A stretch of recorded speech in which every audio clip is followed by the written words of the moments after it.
ආයුබෝවන් සැමට කලින් සත්‍ය හරියටම කියන සියත මධ්‍යහන ප්‍රවෘත්ති විකාශයයි මේ මම දරණ මේකලා යටිගම්මන අවධානීය පුවත් සිරස්තල වෙත රංජන්ගේ පාර්ලිමේන්තු මන්ත්‍රී ධූරය අහෝසි නීතිපතිවරයා දන්වයි සෞඛ්‍ය නිර්දේශ කඩකල රාජ්‍ය සහ පෞද්ගලික ආයතන 126කට නඩු. ඉදිරියේදී ආයතන ශනික පරීක්ෂාවකට. නිරෝධායන නීති අනුගමනය නොකරන ආයතනවලට එරෙහිව දැඩි නීතිමය ක්‍රියාමාර්ග. හුදකලා කර ඇති ප්‍රදේශවල ගෘහස්ත සහ කර්මාන්ත ආයතනවලට විදුලි බිල සඳහා සහනයක්. ආණ්ඩුවට වසරක් ගතවන විට පරාජයට පත් නො වූ යම් පිරිසක් සිටී නම් ඒ ජාතික ජනබලවේගයයි. ටිල්වින් කියයි.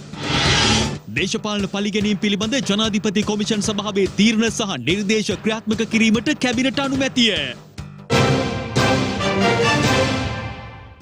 ප්‍රථමයෙන් දේශීය පුවත්. රංජන් රාමනායක මහතාගේ පාර්ලිමේන්තු මන්ත්‍රී ධූරය අහෝසි වන බව නීතිපතිවරයා පාර්ලිමේන්තු මහලේකම්වරයාට දැනුම් දී තිබෙනවා.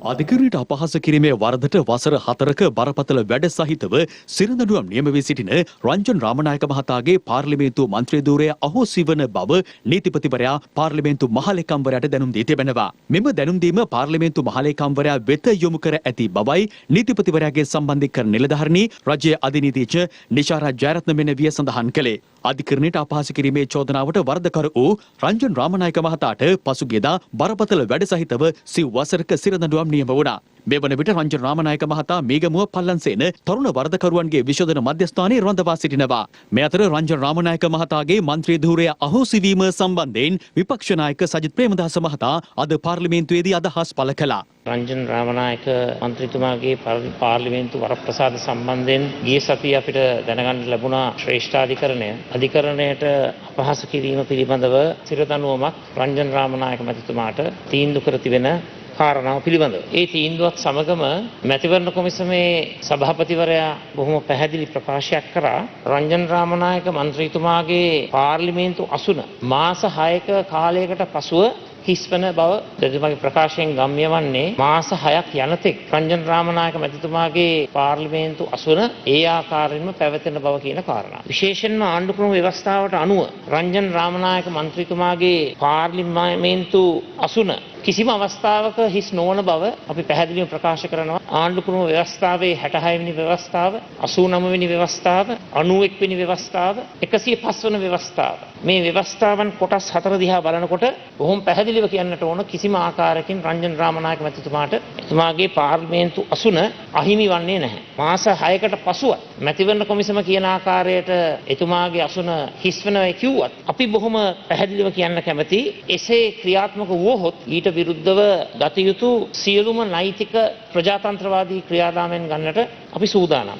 ඇයි රංජන් රාමනායක මැතිතුමාව මේ ගරු සභාවට කැඳුවේ නැත්තේ කියන කාරණාව ගැන මම ඔබතුමාගෙන් අහන්නට කැමතියි. මම මේ කාරණාව කියනකොට රූපරාමුවන් වලින් නොපෙන්වත් ප්‍රතිපක්ෂ කණ්ඩායම හිනහ වෙනවා. ප්‍රේමලාල් ජයසේකර මැතිතුමාගේ නඩුවේ ඇපැල් අධිකරණය පැහැදිලිව කිව්වා පාර්ලිමේන්තුවේ වාඩි කිරීම ඔබතුමාට අයිති කාර්යයක්. ඒකට කිසිම අධිකරණයකට බැදියත් වෙන්න බෑ. යම් කිසි කෙනෙක් පාර්ලිමේන්තුවේ වාඩි කරනවා කියන එක ඔබතුමාට අයිති දෙයක්. අධිකරණයටවත් නීතිපති දෙපාර්තමේන්තුවටත් මෙදියත් වෙන්න බෑ. ඒ වගේම මම දැක්ක ඔබතුමා ප්‍රකාශයක් කළා තිබ්බා නීතිපති සහ අධිකරණය කිව්වොත් මම එතුමාව ගේනවා කියලා. ප්‍රේමලාල් ජයසේකර මහත්තයා පාර්ලිමේන්තුවට ගේන්න හදනකොට නීතිපතිතුමා එපා කිව්වා ඔබතුමාට. ඔබතුමාට එපා කිව්වා එයාව ගේන්න. නමුත් ඔබතුමා ඒක ගණන් ගත්තේ නැහැ. අපේ ලක්ෂ්මන් කිරියල්ල විපක්ෂයේ සංවිධායකතුමා කටින්ද දන්නේ නැහැ මේවා කතා කරන්නේ. දැන් අද ඔබතුමා රංජන් රාමනායක සමාවෙන්න ඔබතුමා ප්‍රේමලාල් ජයසේකර මන්ත්‍රීතුමා මේ පාර්ලිමේන්තුවට ගෙන එක පිළිබඳ ඇගයීමකට ලක් කරනවා. ඔබතුමාගේ හොඳ කියනවා. ඒ විදිහට මේක අනුගමනය කරන්න කියනවා. ඔය කියපු කිරියල්ල මහත්තයාම තමයි ප්‍රේමලාල් ජයසේකර මහත්තයා ගෙනාපුම තමුන්නාන්සේගේ ඔබතුමාට ඉතාම පහත් විතර මේ පාර්ලිමේන්තුවේ මේගොල්ලෝ කතා කරා. ඔබතුමා කරපු දේ නීති විරෝධී අරකද මේකද කියලා ලොක් කෑ ගහලා ඔබතුමා එදා ඔබතුමා හැන්සාඩ් එක කරන් බලන්න ඔබතුමාට කතා කරපු ආකාරය. කෙනෙක් මේ නඩුව කතා කරා නම් අද රංජන් එළියේ ඔබතුමාට පුළුවන් වුණාද එතුමා ඇතුළට ගියපු දවසේ උසාවියට යන්න? තම අධිකරණයෙන් දඬුවමක් ලබා දුන්නා. ඒ අවස්ථාවේදී මම මතක් කරනවා අපේ මන්ත්‍රීවරයෙක් මම නම් කියන එක හරිය නෑ. ඒ මන්ත්‍රීවරයාට අධිකරණ ඇමතුමිය ඒ වෙලාවේ හිටපු ඇමතුමිය කියලා තිබුණා ප්‍රේමලාල් ජයසේකර ඒ ස්ථානයේ හිටියෙත් නෑ. හැබැයි මං ඕක එල්ලුම් ගස් යවනවා. COVID-19 වෛරසය ආසාදනය වී මෙරට සිදු වූ තවත් මරණ 6ක් පිළිබඳව තොරතුරු වාර්තා වීමත් සමග මෙරට සමස්ත කොවිඩ් මරණ සංඛ්‍යාව 270 දක්වා ඉහළ ගියා. COVID-19 වෛරසය ආසාදනය වී මෙරට සිදු වූ තවත් මරණ 6ක් පිළිබඳව තොරතුරු වාර්තා වීමත් සමග මෙරට සමස්ත කොවිඩ් මරණ සංඛ්‍යාව 270 දක්වා ඉහළ ගියා. ඊයේ දින COVID-19 ආසාදිත මරණ 6ක් වාර්තා වීමත් සමග ශ්‍රී ලංකාවෙන් වාර්තා වන මුළු COVID-19 ආසාදිත මරණ සංඛ්‍යාව 270ක් දක්වා ඉහළ යනවා. මෙලෙස මියගොස් ඇත්තේ කොළඹ 3 ප්‍රදේශයේ පදිංචි 63 හැවිරිදි කාන්තාවක් වන අතර ඇය කොළඹ ජාතික රෝහලට ඇතුළත් කරන අවස්ථාවේදී මියගොස් තිබෙනවා. මරණයට හේතුව ලෙස දැක්වෙන්නේ කොවිඩ් නියුමෝනියාව සහ උග්‍ර දියවැඩියාවයි. මේ අතර කොළඹ 15 ප්‍රදේශයේ පදිංචි 80 හැවිරිදි පිරිමි පුද්ගලයෙකුද කොළඹ ජාතික රෝහලට ඇතුළත් කරන අවස්ථාවේදී මියගොස් තිබෙනවා. ඔහුගේ මරණයට හේතුව කොවිඩ් නියුමෝනියා තත්ත්වයයි. එමෙන්ම මෝදර ප්‍රදේශයේ පදිංචි 75 හැවිරිදි පිරිමි පුද්ගලයෙකුද COVID-19 වෛරසය ආසාදනය වීමෙන් වැඩිහිටි නිවාසයකදී මියගොස් තිබෙනවා. මේ අතර කළුතර ප්‍රදේශයේ පදිංචි 65 හැවිරිදි පිරිමි පුද්ගලයෙකු සහ දෙහිවල ප්‍රදේශයේ පදිංචි 63 හැවිරිදි පිරිමි පුද්ගලයෙක් මෙම මරණ අතර වනවා. එමෙන්ම රත්නපුර ප්‍රදේශයේ පදිංචි 65 හැවිරිදි පිරිමි පුද්ගලයෙකුද රත්නපුර ශික්ෂණ රෝහලේ ප්‍රතිකාර ලබමින් සිටින අවස්ථාවේදී කොවිඩ් ආසාදිතයෙකු බව හඳුනා ගැනීමෙන් පසු හෝමාගම මූලික රෝහලට මාරු කර යවා ඇති අතර ඊයේ දින ඔහු මියගොස් තිබෙනවා. ඔහුගේ මරණයට හේතුව ලෙස දැක්වෙන්නේ කොවිඩ් නියුමෝනියාවයි. මේ අතර ඊයේ දිනට කොවිඩ් ආසාදිතයින් 674 දෙනෙකු හඳුනා ගැනීමත් සමග මෙරට සමස්ත කොවිඩ් ආසාදිතයින් ගණන 53749ක් දක්වා ඉහළ ගියා. එමෙන්ම ඉන් මේ වන විට 45819 දෙනෙකු සුවය ලබා රෝහල් වලින් පිටව ගොස් ඇති අතර කොවිඩ් බවට තහවුරු කරන ලද රෝගීන් අතුරින් මේ වන විට රෝහල්ගතව සහ ප්‍රතිකාර මධ්‍යස්ථානවල ප්‍රතිකාර ලබන සංඛ්‍යාව 7660 දෙනෙකු බවයි යුද හමුදාපති ජෙනරල් ශවේන්ද්‍ර සිල්වා මහතා සඳහන් කළේ. ඊයේ දිනේදී ශ්‍රී ලංකාව තුළ කොවිඩ් ආසාදිතයන් 627 දෙනෙකුත් විශේෂයෙන්ම පිටරටවල වලින් පැමිණි කොවිඩ් ආසාදිතයන් 47 දෙනෙකුත් ඇතුළුව කොවිඩ් ආසාදිතයන් ශ්‍රී ලංකාව තුළ 674 දෙනෙකු වාර්තා වුණා. මේ වාර්තා වූ අයවලුන්ගෙන් විශේෂයෙන්ම කොළඹ දිස්ත්‍රික්කයෙන් නැත්නම් කොළඹින් තමයි බහුතරයක් වාර්තා වන්නේ. ඊට අනුව ගම්පහ. ඊට අමතරව විශාල වශයෙන් වාර්තා වන්නේ අගයන් 20ක් 30ක් වගේ අගයන් ගන්න දිස්ත්‍රික්කයේ හැටියට මාතර ගාල්ල, ඒ වගේම කළුතර, මහනුවර, මහයාවෙන්, ඒ වගේම මාතලේ, වවුනියාව සහ නැගෙනහිර තමයි මේ ආකාරයෙන් වාර්තා වන්නේ. මේ අනුව ශ්‍රී ලංකාව තුළ මේ දක්වා කොවිඩ් ආසාදිතයන් 7660 දෙනෙකු රෝහල් සහ අතරමැදි ප්‍රතිකාර මධ්‍යස්ථානවල ප්‍රතිකාර ලබනවා. ශ්‍රී ලංකාව තුළ සමස්ත සොයාගත් කොවිඩ් ආසාදිතයන්ගේ සංඛ්‍යාව 53749ක් හැටියට වාර්තා වුණත් ඉන් 45819 දෙනෙකු මේ වන විට සම්පූර්ණ සුවය ලබලා ගොස් තිබෙනවා. මේ අතර දෙසැම්බර් 21 වනදා සිට මේ දක්වා බස්නාහිර පළාතෙන් පිටවන පුද්ගලයන් සඳහා සිදු කළ ආහඹු ප්‍රතිදේහ ජනක පරීක්ෂණ වලින් 103 දෙනෙකු කොවිඩ් ආසාදිතයින් බවට තහවුරු වී තිබෙන බවයි පොලිස් මාධ්‍ය ප්‍රකාශක නියෝජ්‍ය පොලිස්පති අජිත් රෝහණ මහතා සඳහන් කළේ.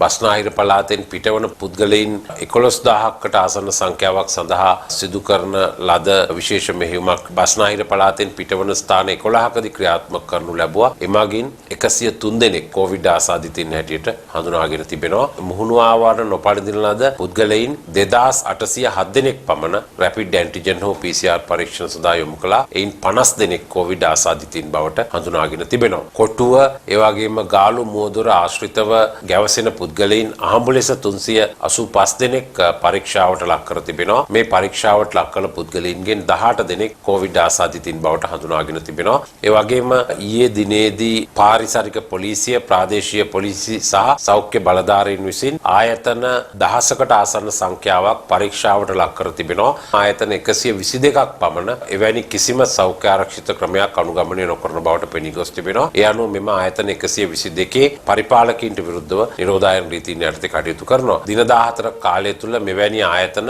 5136ක් පමණ පරීක්ෂාවට ලක් කර තිබෙනවා.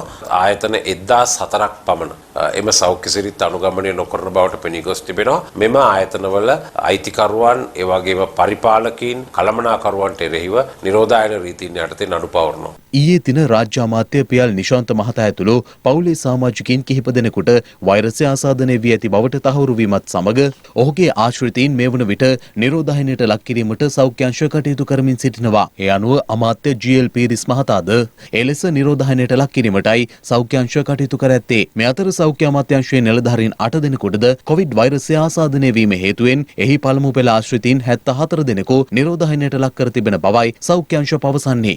මේ අතර දිවයිනට පැමිණි යුක්රේන් සංචාරකයන් අදුදැසන පොළොන්නරුව ඓතිහාසික ස්ථානවල සංචාරයේ නිරත වී තිබෙනවා.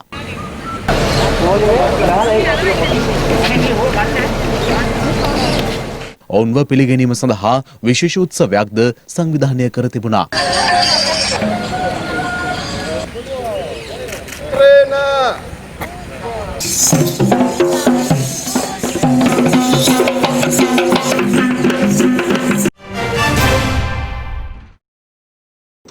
වත්මන් ආණ්ඩුවට වසරක් ගත වන විට මෙරට පරාජයට පත් නොවුණු යම් පිරිසක් සිටී නම් ඒ ජාතික ජනබලවේගයේ පමණක් බව ජනතා විමුක්ති පෙරමුණේ ප්‍රධාන ලේකම් ටිල්වින් සිල්වා මහතා පවසනවා.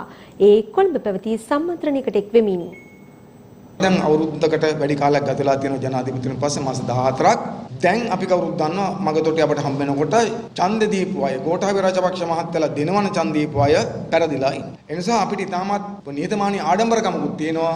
ඡන්දෙන් අවුරුද්දක් ගත වෙනකොට ආණ්ඩුවට අවුරුද්දක් ගත වෙනකොට මේ රටේ පරාජයටපත් නොවිච්ච පිරිසක් ඉන්නවා නම් ඒ ඉන්නේ ජාතික ජනබලවේගයේ කණ්ඩායම විතරයි.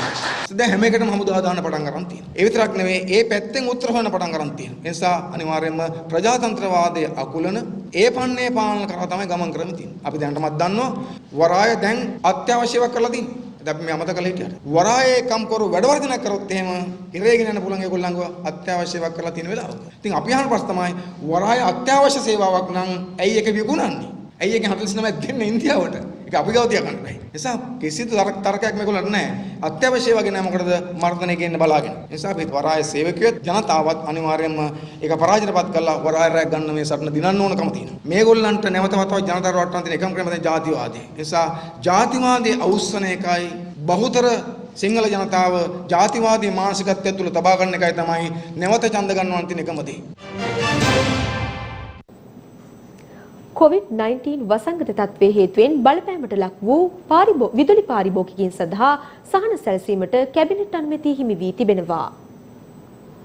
කොරෝනා වසංගත තත්ත්වයේ හේතුවෙන් බලපෑමට ලක් වූ විදුලි පාරිභෝගිකයන් හට සහන සැලසීමට කැබිනට් මණ්ඩලයේ අනුමැතිය හිමි වී තිබෙනවා. ඒ අනුව අඛණ්ඩව දින 14කට වැඩි කාලයක් හුදකලා කර ඇති ප්‍රදේශවල විදුලි පාරිභෝගිකයන්ට විදුලි බිල්පත් ගෙවීමට මාස 6ක සහන කාලයක් ලබා දීමට කැබිනට් අනුමැතිය හිමි වී තිබෙනවා. ගෘහස්ත වාණිජ්‍ය සහ කාර්මික විදුලි පාරිභෝගිකයන්ට එම කාල සීමාවට අදාළ විදුලි බිල්පත් නිරවුල් කිරීම සඳහා බිල්පත් දිනේ සිට මාස 6ක සහන කාලයක් ලබා ගත හැකි වනවා. එම කාලය තුල විදුලි සැපයුම විසන්ධි නොකිරීමටද පියවරගෙන තිබෙනවා. මීට අමතරව සිනමා ශාලාවල සහ සංචාරක නවාතැන් පොළවල් වල විදුලි බිල්පත් ගෙවීමටද සහන කාලයක් ලබා දීමට තීරණය කර ඇති අතර ජාතික චිත්‍රපට සංස්ථාවේ ලියාපදිංචි සිනමා ශාලාවල 2020 වසරේ මාර්තු මාස සිට දෙසැම්බර් දක්වා වන කාලය තුල බිල්පත් දිනේ සිට සමාන වාරික 12කින් නිරවුල් කිරීම සඳහා අවස්ථාව සලසා දීමටත් විදුලිය විසන්ධි නොකිරීමටත් පියවරගෙන ඇති බවයි කැබිනට් මණ්ඩලය තීරණය කර ඇත්තේ. එමෙන්ම සංචාරක සංවර්ධන අධිකාරියේ ලියාපදිංචි නවාතැන් පොළවල් වලටද මෙම සහනය හිමි වනවා. ඒ අනුව 2020 වසරේ මාර්තු 1 වෙනිදා සිට 2021 වසරේ පෙබරවාරි 28 දක්වා කාලය තුල එකතු වී ඇති විදුලි බිල්පත් සමාන වාරික 12කින් නිරවුල් කිරීම සඳහා අවස්ථාව ලබා දීමටද පියවරගෙන ඇති බවයි සඳහන් වන්නේ. එම කාලවකවානුවේදී විදුලි සැපයුම විසන්ධි නොකිරීමටද පියවරගෙන තිබෙනවා. දේශපාලන පළිගැනීම් පිළිබඳ පරීක්ෂා කර තොරතුරු ලබා ගැනීම සඳහා වන ජනාධිපති පරීක්ෂණ කොමිෂන් සභාවේ තීරණ සහ නිර්දේශ ක්‍රියාත්මක කිරීම සඳහා අමාත්‍ය මණ්ඩලයේ අනුමැතිය හිමි වී තිබෙනවා. 2015 වසරේ ජනවාරි මාස 8 වෙනිදා සිට 2019 නොවැම්බර් මාස 16 වන දිනෙන් අවසන් වූ කාල සීමාව තුළ නිලතලදැරු රාජ්‍ය නිලධාරීන් රාජ්‍ය සංස්ථාවල සේවකීන් සන්නද්ධ හමුදාවන්හි සහ පොලිස් සේවයෙහි ඩියුතු සමාජිකයින්ට සිදු වී ඇතැයි කියනු ලබන දේශපාලන පළිගැනීම් ගැනීම පිළිබඳ පරීක්ෂා කර තොරතුරු ලබා ගැනීම සඳහා ජනාධිපතිවරයා විසින් ජනාධිපති පරීක්ෂණ කොමිෂන් සභාවක් පිහිටවනු ලැබුවා. එකී කොමිෂන් සභාවේ වාර්තාව ජනාධිපතිවරයා විසින් ඉදිරිපත් කරනු ලැබ ඇති අතර ඒ අනුව එම වාර්තාව පාර්ලිමේන්තුවට ඉදිරිපත් කිරීම සඳහාත් එකී වාර්තාවේ දැක්වෙන තීරණ හා නිර්දේශ ක්‍රියාත්මක කිරීම පිණිස අවශ්‍ය වන පියවර ගැනීම සඳහා ජනාධිපතිවරයා ඉදිරිපත් කළ යෝජනාව අමාත්‍ය මණ්ඩලය විසින් අනුමත කර තිබෙනවා. සෞඛ්‍ය රෙගුලාසි පූර්ණ වශයෙන් ආරක්ෂා කරගනිමින් පාර්ලිමේන්තුව අද පෙරවරුවේ රැස් වුණා. එහිදී වාචික පිළිතුරු අපේක්ෂාවෙන් යොමු කරන ලද ප්‍රශ්නවලට මැති ඇමතිවරුන් පිළිතුරු ලබා දුන්නා.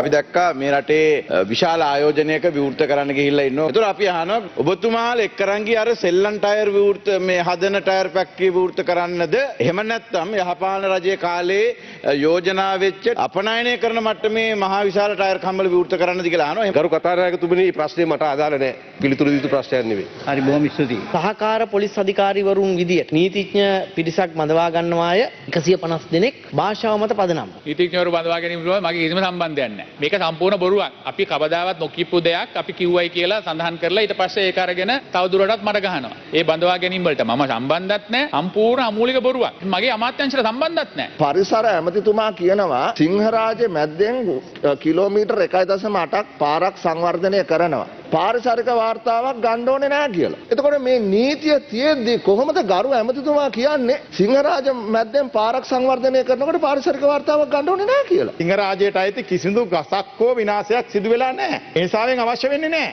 ඒක නැවතත් මට කියන්න තියෙන්නේ ඒකයි. ගැසට් එකේ නැහැ අලුත් සංවර්ධනයක් කියලා. ගැසට් එකේ තියෙන්නේ යම් සංවර්ධනයක් කියලා. ගස් කපනවා. හෙට දවසේ සිංහරාජයක් ඉතුරු වෙයිද කියලා අහලා තියෙනවා. මෙතන විතරක් නෙමෙයි මේ ගස් කැපෙන්නේ. කොහොමද මෙතුමා කියන්නේ ගස් කැපෙන්නේ නැහැ කියලා. මේ මහාමාර්ගය හදන්නේ අපේ අමාත්‍යාංශේ. පාර්ලිමේන්තුව නම ගෑන මමත් විශේෂ භාර ඇමති. මහාමාර්ගය අයිතිපතිව බය. ගරු කතානායකතුමනි මේ අමුල්ලික පට්ටපල් බොරුවක් කරන්නේ. ලංකාගම දැකලත් නැහැ. ලංකාගමට ජීවිතේ ගිහිල්ලත් නැහැ. ඇයි මේ කොළඹ ඉඳලා පට්ටපල් බොරු කියන්නේ ඔබතුමා? නිකන් මේ පාර්ලිමේන්තුවේ කාලේ නාස්ති කරන්න එපා මන්ත්‍රීතුමා. ඔබතුමා ලංකාගමට ගියා නම් ඔහොම කතා කරන්නේ නැහැ. කොළඹ දිස්ත්‍රික්කයෙන් ඡන්ද ඉල්ලපු පළියට මට ගාල්ලේ ප්‍රශ්නයක් හෝ රත්නපුරේ ප්‍රශ්නයක් අහන්න බෑ කියලා කොහෙවත් මේ ව්‍යවස්ථාවේ ඕ ස්ටෑන්ඩින් ඕඩර් එකේ නැහැ. මෙතුමාගේ අහන එක දෙයක්. එතුමා ලංකාගමට ගිහිලා තියෙනවද දැකලා තියෙනවද කියලා කියන්නේ. ඔබතුමා කවදාද ලංකාගමට දැකලා තියෙනවද කියලා ලංකාගමට ගිහිලා තියෙනවද කියන්නේ. ජීවිතේට ගිහිල්ලා නැහැ. ලංකාගම දැකලා නැහැ. ඇයි මේ තරම් බොරු කියන්නේ? ජොන්ස්ටන් ඇමතුමා කියනවා නම් ගස් කැපුවේ නැහැ කියලා. හරි. ඔබතුමා කියනවා නම් හරි ඔබතුමාගේ ප්‍රශ්නේ අහලා ඉවර කරන්න. ලංකාගමට ගිහිල්ලා ඔබතුමාගේ ජංගම සේවය තියන්න. එතකොට ඕක හොඳටම දැනගන්න පුළුවන්. ශ්‍රී ලංකා වාසී ජනතාව වෙනුවෙන් පරිසරයට ආදරය කරන ජනතාව වෙනුවෙන් මං කනගාටු වෙනවා. හරි බොහොම ස්තුතියි. එම පුවතත් සමගින් සියත මධ්‍යහන ප්‍රවෘත්ති විකාශය අවසන්. යලිත් හමුවෙමු ප්‍රධාන ප්‍රවෘත්ති විකාශය සමගින්. ඔබට සුබ දවසක්. දිනපතා අලුත් වීඩියෝ සහ ප්‍රවෘත්ති නැරඹීමට ඉහත බටන් එක ක්ලික් කර සියත TV සබ්ස්ක්‍රයිබ් කරන්න.